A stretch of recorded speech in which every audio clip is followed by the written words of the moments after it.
सुमुखश्चैकदन्तश्च कपिलो गजकर्णकः लंबोदरश्च विकटो विघ्ननाश विनायकः धूम्रकेतुगणार्धक्ष भालचन्द्रगजाननः द्वादशेतनामानि जपठेत् शृणुयादपि विद्यारम्भे विवाहे च प्रवेशनिर्गमे तथा संग्रामे संकटस्यैव विघ्नस्तस्य न जायते वक्रतुंड महाकाय सूर्यकोटि समप्रभ निर्विघ्नं कुरु मे देव सर्वकार्येषु सर्वदा सर्वकार्येषु सर्वदा। ओम श्री गणेशाय नमः। अभिघ्नमस्तु। वसुदेवं सुतं देवं कंसचाणूरमर्दनं देवकी परमानंदं कृष्ण वंदे जगद्गुरुं कृष्ण वंदे जगद्गुरुं। गुरुगोविंदाय नमः। ओम नमो भगवते वासुदेवाय। ओम नमो भगवते पुरुषोत्तमाय। ओम हरि ओम। प्रिय सज्जन वृंद, आजिर यही पावन परिसर रे आमर भागवत पठन आरंभ करिवा। आज आम परमशास्त्र भागवतर तृतीय स्कंधर 33तम अध्याय अवशिष्टांश पाठ करिवा। यही पठन और प्रवचन पावन परिसर को आपण मानक स्वागत जनाऊँ। ए पर्यंत आम पाठ करथिले जे मनुंकर कन्या होचन देवहूति एवं से कर्दम ऋषि को विवाह करथिले। कर्दम ऋषि तांको अष्ट ऐश्वर्य प्रदान करथिले। तांको अति सुंदर गोटे दिव्य रथ प्रदान करथिले, गोटे विमान प्रदान करथिले एवं अति सुंदर मणि मुक्ता सब खचित होइथिबा सुवर्ण नाना प्रकार वैडूर्य विभिन्न धातुरे निर्मित होइथिबा गोटे गृह मध्य तांको प्रदान करथिले।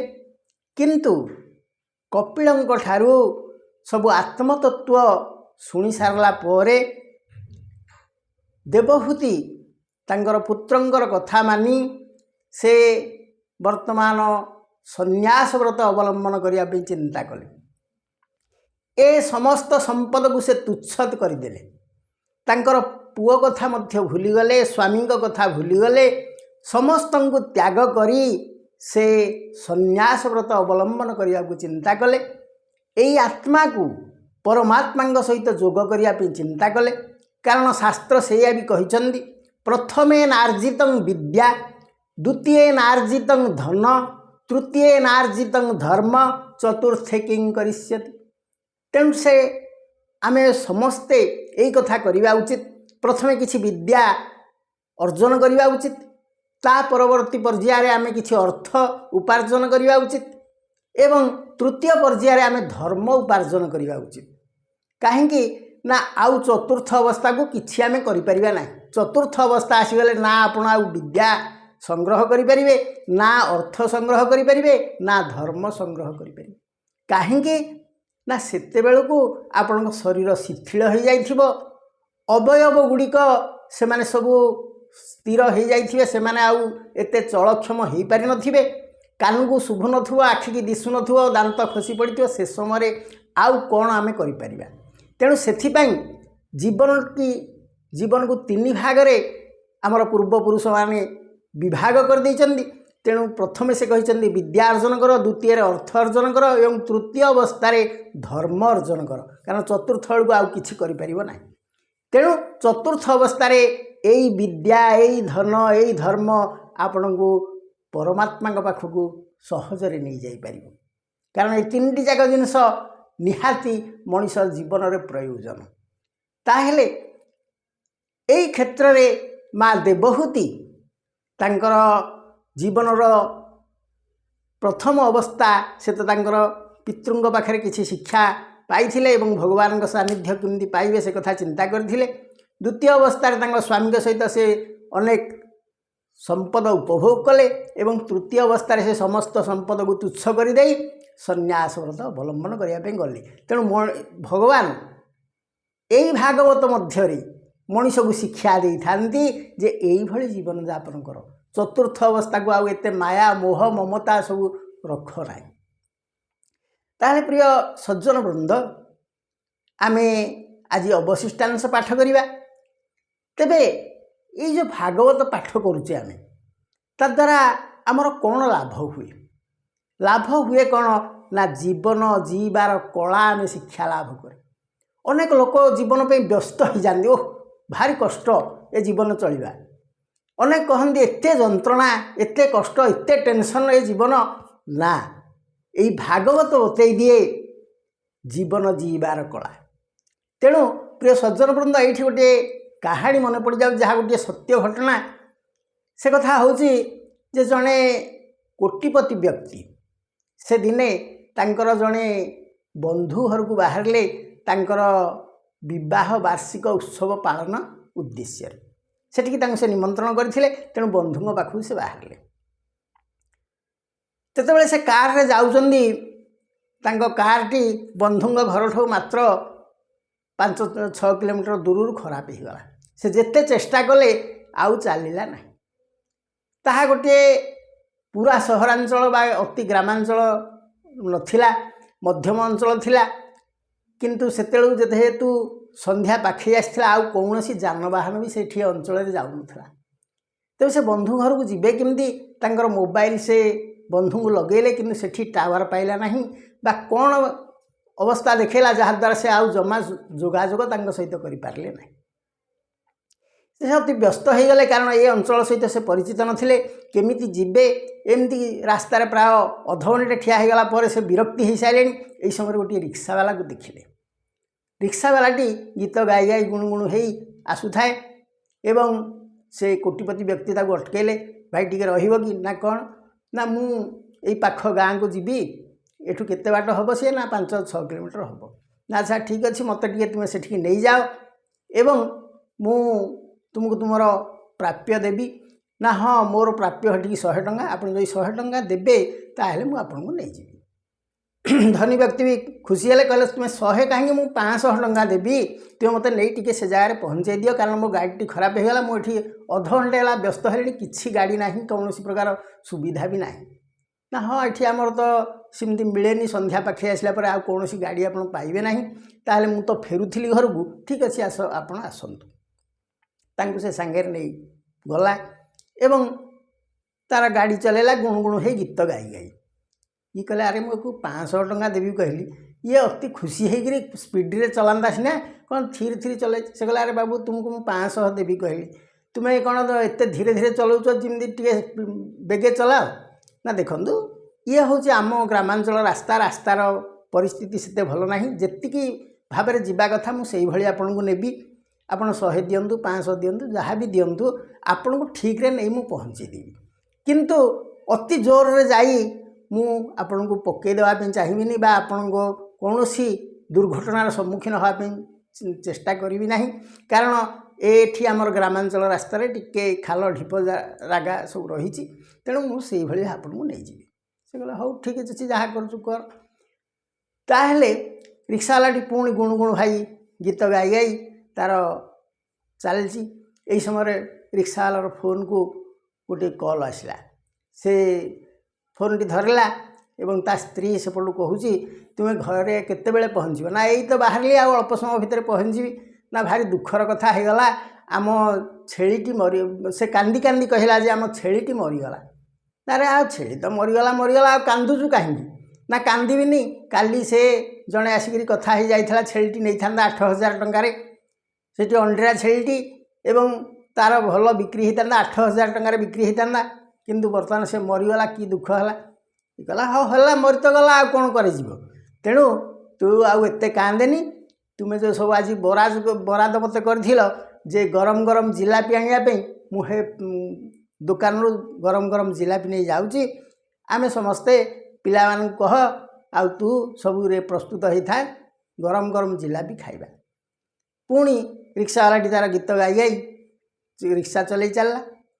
धनी व्यक्ति आश्चर्य हेले अरे ये लोकटा रिक्शावाला केते बा इनकम तार थी से पचारे अरे बाबू तुम मासू केते इनकम कर ना आज्ञा यही 10-12 हज़ार हुए आउ केते ना। अच्छा 10-12 हज़ार मसटाक लगिक तुम इनकम कर तुम 8,000 टकर गोटे छेली मरीगला अथच तुम्हें दुख ना कि किसी ना कौन ये तुम्हें पुणी से गीत गाई गाई चलच तुम गोटे बोका निर्घात बोका ना ना गोटे पागलिया लोक ना कौन मुझे तुमको किसी बुझीपारुनी।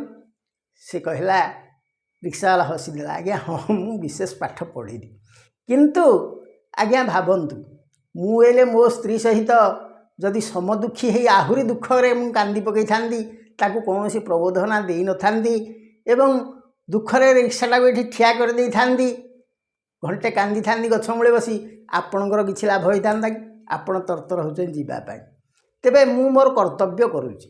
द्वितीय कथा है जे जदि मु दुखरे मर्माहत होइजिबेले मो छेली पुणी बंची आसीबो कि ना नाई मो स्त्री की जदि मु सांत्वना न देबी से बहुत किसी लाभ पाइब ना कौन क्षति हम तार से आहुरी कांदिब जदि मु किछि न कहिबी। तेबे मु ताकू सेया कहीदेली जदि भगवान को इच्छा नहीं मोर से जिनसटी पाइबा पई ताहले मिलिबो ना जदि भगवान को इच्छा अच्छी ताहले मिलिजिबो। तेणु मु काहींकी जदि आज मु एपटे 8,000 भगवान मोठू नहीं गले से काली कोठी मते दे पारंती नहीं तो जदि मो भाग्य ना मते देबेनी ताहले मु एते दुखित आ मर्माहत हबार आवश्यकता किसी अच्छी कि। से धनी व्यक्ति जनक आश्चर्य हो गले कहले अरे बाबू मोर यही एबे गोटे जिनस जगार 20,000 टंका लॉस होगला मु से दिनटाक शोई पारनी मोर प्रतिदिन प्राय 1 कोटी टंकार कारोबार हुई किंतु 20,000 टंका मोर जो क्षति होगला मु बहुत दुखित मर्माहत 2 दिन हो गली अथच तुमर 8,000 टंका अर्थ गोटे मासकर इनकम तुमर मोर तो दिन को 1 कोटी टंकार आसक 30 कोटी टंकार बिजनेस किंतु हेतु 20,000 मोर गोटे लॉस है मु दुख रे मर्माहत हो गली अथच तुमर 8,000 टंका जोटा कि गोटे मासकर इनकम तुमर चलीगला तुम्हें दुखित नहीं सब भगवान के समर्पण करदेल ना। आज्ञा भगवान जो चाहिए को कथा न करि पारिबे। एई छेलीटी कौन मु ताको तैयारी करी ना कौन मु आनी पाली मोर गोटे छेली आनी 4टी छुआ होते से गोटे छुआ मरीगला आउ 3टी अच्छी तो तेणु भगवान चाहिए से द्वारा भी से मत उपकृत करदेवी तेणु मु आउ एते दुखित होगा चाहूनी। धनी व्यक्ति आश्चर्य हेले कहले अरे तान जीवन जीवार कला तुमठू शिखबार कथा मु तुमको गुरु बोली मानुची ना ना आज्ञा मु कि ज्ञान जाने मोरते कौन गुरु बोली मानबे ना ना ना ये भली कहीं हेले मत पदे सांत्वना देनी जे मु मो बिजनेस रे सब व्यस्त किंतु ये भली तुमठू मिठा कथा जहाँ मु शुणिली मु काहाठू एक कथा शुणी नथी तेणु तुम्हें भाई चलो मो सांगे मो पाखे यही पाख सहर में मु बिजनेस करुच्ची तुमको से मु गोटे घर देवी तुम स्त्री पिला छुआ को पाठ पढ़ा कथा तुम पिलांकर बुझीबी तुम स्त्री एवं तुम्हें सेठी रहिबो बेसी किछि काम करवा दरकार नहीं तुम्हें खाली मो पाखे पाखे रहिबो आउ मु जेतेले टिके व्यस्त हो जाउथीबी मते किछि बुझेइबो तेणु हेतिकी हेगले मो केते शांति पाई जिबारी केड़े सुंदर कथा तुम कहीदेल जे मु प्रकृत रे बुझिली जीवन जीवार कला कौन एवं प्रकृत रे एते व्यस्त विव्रत हबार बा कौन अच्छी जदि गोटे लॉस होगला ताकू हसी हसी ग्रहण करनेबा जदि गोटे लाभ होगला सेतेबेले भी ताकू हसी हसी ग्रहण करनेबा। तेणु तुम्हें निश्चित भाव में मो पाखक जाओ मु तुमको आज 5,000 टंका एडवांस दौची तुम्हें निश्चित भाव में मो घर को जाओ मु तुमको मोर ठिकना लिखिक दौची या कहले एवं जितेबाला गाँव पाख होगला बंधु घर पाख है से पहुँचले एवं सेठी से ओह्लैकरी गलापर कहले हे भाई रिक्शावाला बंधु मु तुम गोड़ धरुची से कहले ना ना ये ना ना मु तुम गुरु बोली मानिली कारण केड़े सुंदर कथाटिए तुम्हें मत कहल जे भगवान चाहिए केतेबेले से आमर लाभ करदेवे केतेबेले भी क्षति करदेवे। तेणु आमे कहीं आमर कर्तव्य करूनथुवा तुमे तुम कर्तव्य निर्विकार भाव में कल। रिक्शा चलैल दुखरे मर्माहत हेलनी मते आनी एठी पहुँचेदेल तुम स्त्री की सांत्वना देल किड़े सुंदर कथा। किंतु मु तो होते मो स्त्री की बहुत विरक्ति होता किमिति छेड़ी मला कौन है ये बहुत कथा कही था। एवं ये जो गाड़ी फजित भितर आमर सांसारिक जीवनटा निश्चित भाव में दुर्विषह होता किंतु किड़े सुंदर भाव में तुम्हें मैनेज करदेल। तेणु ये कथा कही से 5,000 एडभांस देले एवं तांकु कहले तुम्हें मो पाखे रही। प्रिय सज्जन वृंद देखंतु 8,000 टंकार गोटे छेड़ी तार लॉस हो गला किंतु भगवान ताकू से हसी हसी से ग्रहण कर जाइए। भगवान ताकू नहीं गले 50,000 टंका मासकू देके देवाई ताकू धनी व्यक्ति कहले एवं तांको पाखे पाखे रही खाली टिके भल भल कथा कहवाई से डाकिक नहीं गले। तेणु भगवान केतेबेले काहाकू को भली परिस्थिति रे पहुँचे देवे यही जो जीवन जापन कला को जी आनंद भाव में ग्रहण करे।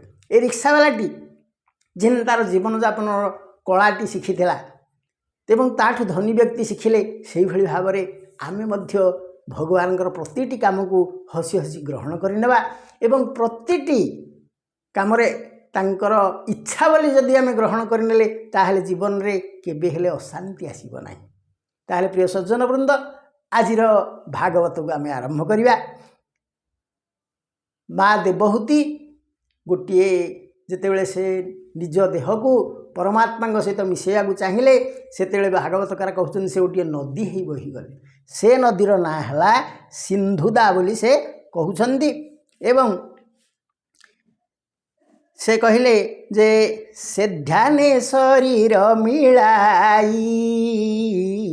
नदी स्वरूपे गले बही नदींक श्रेष्ठ से होइले सुपुण्य तीर्थ बोलाइले जाहाकू से भी सिद्ध माने सिद्धि लभंती से हुस्ताने नामता सिद्धता होइला स्पर्शे पाप विनाशीला। तेणु से नदीर ना सिद्धता है एवं से नदी की जी छुईला तार पाप विनाश हो गला। तेबे अनेक भाष्यकार कहती सिद्धता नदी जो कहुच्छी सी प्रकृत में होती सरस्वती नदी जे कि गंगा जमुना सरस्वती जो 3 नदीर मिलन होती सरस्वती लुचिकी रही से सरस्वती नदी होती माँ देवहूति। तापर कौन होती आम पढ़ा मातांक स्नेह त्यागी गले ऐशान्य सेजे कपिल महाजोगी विषय होई बैरागी मातांक स्नेह त्यागी गले ऐशान्य दिगे प्रवेशिले समुद्र तीरे घोर बने बसे निर्मल जोग ध्याने समुद्र ताहांकु देखिले आनंद मने पूजा कले से तांकु देले पुणी स्थान तही रहिले भगवान। तेणु कपिल तांकर माँ को छाड़ी कहले माँ तुमको मुझे यथेष्ट ज्ञान देली वर्तमान मु संसार त्याग करी मोर संन्यास धर्म पालन करने चली जाऊँगी। तेणु से जाई समुद्र तीर रे सेठी उपवेशन करी ध्यान रे बसिले जही सकल सुरगण से बंती जे झा निजोगेण सिद्धाचारण मुनि जने गंधर्व अपसरा गणे स्तुति करंती कपिलंकु सभये नृत्य सेवितांकु जोगे रहिले महामुनि सांख्याचार्यांक मान घेनी त्रिलोक जन शांति पाई जोगे रहिले जोग साई रहिले ब्रह्म कल्प जाए लोक शिक्षा रे देवराए विदुर पचारिलु जहा संपादी कहिली मुताहा कपिल देवहूतिंकर पवित्र सुज्ञान विचार एहा जे श्रवण करंती किय बाबदने गुणंती आनंदे सभा मध्ये कहे अशेष जन्म पाप दहे जे सर्वगोविंद चरणे भक्ति लभंती अनुक्षणे। तेणु भागवतकार एठी कहिले जे कपिल एवं देवहूतिंकर चरित जीए शुणती जीए ଏହା ଯେ ଶ୍ରବଣ କରନ୍ତି ଅର୍ଥାତ୍ ଯିଏ ଶୁଣୁଥାନ୍ତି ଏବଂ କିଏ ବା ବଦନେ ଗୁଣନ୍ତି ବା ଯିଏ ପାଟିରେ କଥା କହୁଥାନ୍ତି ବା ଆନନ୍ଦେ ସଭା ମଧ୍ୟରେ କହେ ବା ଯିଏ ସଭା ମଧ୍ୟରେ ଏ କଥାଟି କହେ ଅଶେଷ ଜନ୍ମ ପାପ ଦହେ। ତେଣୁ କପିଳ ଦେବହୂତି ସମ୍ବାଦ ଯେଉଁମାନେ ଶ୍ରବଣ କରନ୍ତି ସେମାନେ ନିଶ୍ଚିତ ଭାବରେ ସମସ୍ତ ପାପରୁ ମୁକ୍ତ ହୋଇଥାନ୍ତି। ତାହେଲେ ଦେଖନ୍ତୁ ପ୍ରଥମେ କୁହାଗଲା ଶ୍ରବଣ କରୁଥିବା ବ୍ୟକ୍ତି। ତେଣୁ କେଡ଼େ ସହଜ କଥା ଚିନ୍ତା କଲେ ଆମେ ଟିକେ ଶ୍ରବଣ କରିବାନି ଭାଗବତ ଶ୍ରବଣ କଲେ ବାରମ୍ବାର କୁହାଯାଉଛି ଯେ ପାପରୁ ମୁକ୍ତି ମିଳେ ଅର୍ଥାତ୍ ଆପଣଙ୍କର ପୁଣ୍ୟ ପଥର ମାର୍ଗ ଖୋଲି ଖୋଲି ଯାଏ। ତାପରେ ସେ କହୁଛନ୍ତି ସଭା ମଧ୍ୟରେ ମଧ୍ୟ ଏ କଥା ଯିଏ କହେ ଆମେ ଅନେକ ଲୋକ ଆମ ଭିତରେ ଅଛନ୍ତି ଯେଉଁମାନେ ତାଙ୍କର ଜ୍ଞାନକୁ ଗୁପ୍ତ କରି ରଖନ୍ତି। ସେ କହନ୍ତି କାହାକୁ ଭାଇ କିଛି ଉପଦେଶ ଦିଅନି, କାହାକୁ କିଛି କୁହନି। କ'ଣ ପାଇଁ ନା ଆଜିକାଲି ଲୋକ ଉପଦେଶଟାକୁ ସେ ଭାବିବେ ଏଇଟା ବଲରାଟା ବଲର ହେଉଛି କ'ଣ। ତେଣୁ ଉପଦେଶା ହିଁ ମୂର୍ଖାଣମ୍ ଅସନ୍ତୋଷ ପ୍ରକାଶ। ତେଣୁ ଯଦି ତୁମେ ମୂର୍ଖକୁ ଉପଦେଶ ଦେବ ତାହେଲେ ସେ କ୍ରୋଧ ପ୍ରକାଶ କରିବ ଏବଂ ଅସନ୍ତୋଷ ପ୍ରକାଶ କରିବ। ଏକଥା ଶାସ୍ତ୍ର କହିଲେ। ତେଣୁ ମୂର୍ଖମାନଙ୍କୁ ଉପଦେଶ ନ ଦେବା ପାଇଁ ଶାସ୍ତ୍ର କହିଛନ୍ତି। ସେଥିପାଇଁ ଅନେକ ବ୍ୟକ୍ତି ଅଛନ୍ତି ତାଙ୍କର ଜ୍ଞାନକୁ ସେ ତାଙ୍କ ଭିତରେ କନଜରଭେସନ୍ ବା ତାଙ୍କର ଜ୍ଞାନକୁ ତାଙ୍କରି ଭିତରେ ଲୁକାୟିତ କରି ରଖୁଛନ୍ତି, ତାକୁ ପ୍ରକାଶ କରୁନାହାନ୍ତି। କାହିଁକିନା ଏ ଲୋକମାନେ ତାକୁ ଭୁଲ ବୁଝିବେ। ତେଣୁ କାହିଁକି ସେମାନଙ୍କୁ ଉପଦେଶ ଦେବା, କାହିଁକି ତାଙ୍କୁ ଭଲ କଥା କହିବା, ସେ ପୁଣି ଆମକୁ ସମାଲୋଚନା କରୁଥିବେ। ଏଭଳି ଅନେକ ଲୋକ ଆଜିକାଲି ୟୁଟ୍ୟୁବରେ ମଧ୍ୟ କହୁଛନ୍ତି କାହାକୁ ଭାଇ କିଛି ଉପଦେଶ ଦିଅ ନାହିଁ। କିନ୍ତୁ ମୋ ମତରେ ତାହା ଠିକ୍ ନୁହେଁ। ଯଦି ଆମ ପାଖରେ କିଛି ଜ୍ଞାନ ଅଛି ଆମେ ସମାଜକୁ ବିତରଣ କରିଦେବା। କାହିଁକି ନା ଆମେ ରହିବା କି ଏଠି ସଂସାରରେ ସବୁବେଳେ। ତେଣୁ ଆମେ ଯଦି କିଛି ଜାଣିଛେ ଆମର ପର ପିଢ଼ି ପାଇଁ ଆମେ ଯଦି ଦାନ କରିଦେଇ ଗଲେ ତାହେଲେ ସେମାନଙ୍କ ଜୀବନ ତ ଶୃଙ୍ଖଳିତ ହୋଇଯିବ। ଆମ ଜୀବନରେ ହୁଏତ କିଛି ଭୁଲ ଭଟକା ହୋଇଯାଇଛି କିନ୍ତୁ ଆମେ ଚାହିଁବା ଆମର ପରବର୍ତ୍ତୀ ପିଢ଼ି ସେମାନେ କେବେ ହେଲେ ଭୁଲ ନ କରନ୍ତୁ, ସେମାନେ ଟିକେ ସତ୍ମାର୍ଗରେ ଚାଲନ୍ତୁ ଏବଂ ସେମାନଙ୍କର ଚଲାପଥ କୁସୁମିତ ହେଉ, ଏଇଆ ଆମର କାମନା। ତେଣୁ ପ୍ରିୟ ସଜ୍ଜନବୃନ୍ଦ ଆମେ ଏଇ ଭାଗବତକୁ ବର୍ତ୍ତମାନ ଉପଜୀବ୍ୟ କରିଛେ, ଏକୁ ହିଁ ଧରିଛେ ଏବଂ ଇଏ ଆମକୁ ନିଶ୍ଚିତ ଭାବରେ ସାହାରା ହେବେ, ଆମକୁ ଆଲୋକର ମାର୍ଗ ଦେଖାଇବେ, ଯାହାକି ଆମେ କେବେ ହେଲେ କଣ୍ଟକିତ ମାର୍ଗରେ ଚାଲିବା ନାହିଁ। ତେଣୁ ଏକଥା ବାରମ୍ବାର ମଧ୍ୟ ଭାଗବତକାର କହୁଛନ୍ତି ଯେ ଏ ଗ୍ରନ୍ଥକୁ ଯିଏ ଶ୍ରବଣ କରନ୍ତି ତାଙ୍କର ସମସ୍ତ ପାପ ଦୂରୀଭୂତ ହୋଇଯାଏ।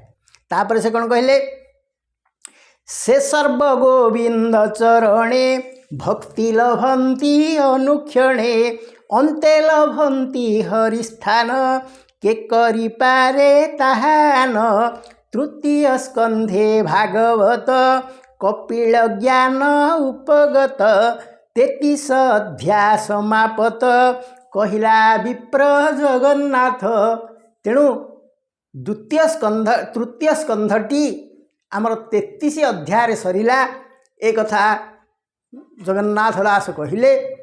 ଏବଂ ଆମେ ବର୍ତ୍ତମାନ ତୃତୀୟ ସ୍କନ୍ଧ ସାରିବା ପାଇଁ ଗଲେ।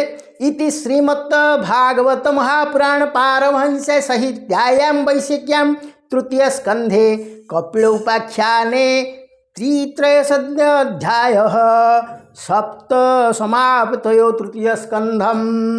ହରି ଓಂ ତତ୍ସତ୍। ଚତୁର୍ଥ ସ୍କନ୍ଧ ବର୍ତ୍ତମାନ ଟିକେ ଆରମ୍ଭ କରିବା। ମୈତ୍ରେୟ ଉବାଚ ଏବେ ହୋ ଶୁଣ ଏକ ଚିତେ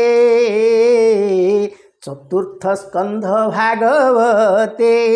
ପୂର୍ବେ ଯେ ପଦ୍ମ ଯୋନିତନୁ ଜନ୍ମିଲ ଭିଲେ ସ୍ୱୟଂଭୁବ। ପୂର୍ବେ ଯେ ପଦ୍ମ ଯୋନିତନୁ ଜନ୍ମିଲେ ସ୍ୱୟଂଭୁବ ମନୁ। ତା ନାରୀ ସତରୂପା ନାମ ପବିତ୍ର ସର୍ବଗୁଣ ଧାମ। ତାର ଉଦରେ ବେନିସୁତ अपरे तृतय दुहित आकुति देवहूति बेनी प्रसूति नामे कन्या तीनी आकुति रुचि की बरीला पुत्रिका धर्मे विवाहेला जे धर्म विधि वेद मार्गे विचारी शतरूपा संगे से प्रजाप्रति गृहे आणी स्वधर्मे आकुति घरणी से कन्या गर्भे रुचिवीर्ये पुत्र दुहिता महातेजे जन्मिले अति सुलक्षण ताहांक नाम एबे शुण।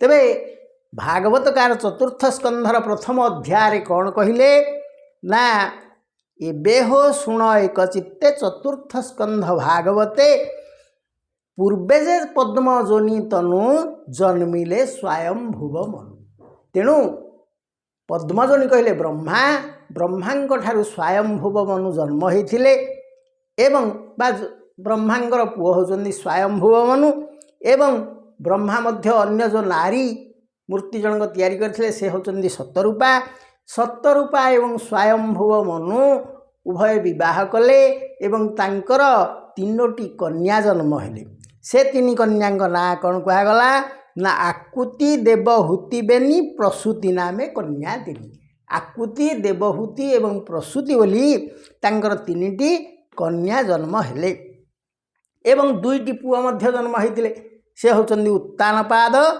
एवं प्रियव्रत तांको कथा तो पछरे कह तापरे आकुति से विवाह कले से सतरूपा मध्य विवाह कले ए सतरूपा तो होचंदी स्वयंभुव मनुंक पत्नी एवं स्वयंभुव मनु एवं सतरूपांकर जो तीन झील हेले से तीन कन्या को तांकर विवाह कले तीन ऋषिंग सहित तापर कौन है ना यज्ञ पुरुष तांक वंशे जन्म होइले विश्रुवंशे कन्या स्वरूप सुलक्षणा नाम ता कल्पिला दक्षिणा कन्या स्वरूप सुलक्षणा ता नाम कल्पिला दक्षिणा तहु कन्यार पुत्र आणी स्वगृहे मनुंक घरणी निज पत्य प्रिय भावे पालंती मनु वंश लाभे रुचिर घरे कन्या रही दक्षिणा नाम जार होई हेमंते गला दिना केते से रुचि कन्या अभिमते से यज्ञ रूपी विष्णु हस्ते कन्या और पीले विधिमते से यज्ञपति कन्या पाई गृहस्थ धर्म विधि बही तेणु यज्ञ पुरुषंक सहित तांकर यज्ञ पुरुषंक सहित दक्षिणा नामक गोटे कन्यार विवाह करईदेले से यज्ञपति कन्या पाई गृहस्थ धर्म विधि बही दक्षिणा गर्भे मनुबला 12 पुत्र जन्म कला तेणु सेठी दक्षिणांगर 12 जन पुओ मध्य जन्म हेले तोसे पुत्र बेनी संतोष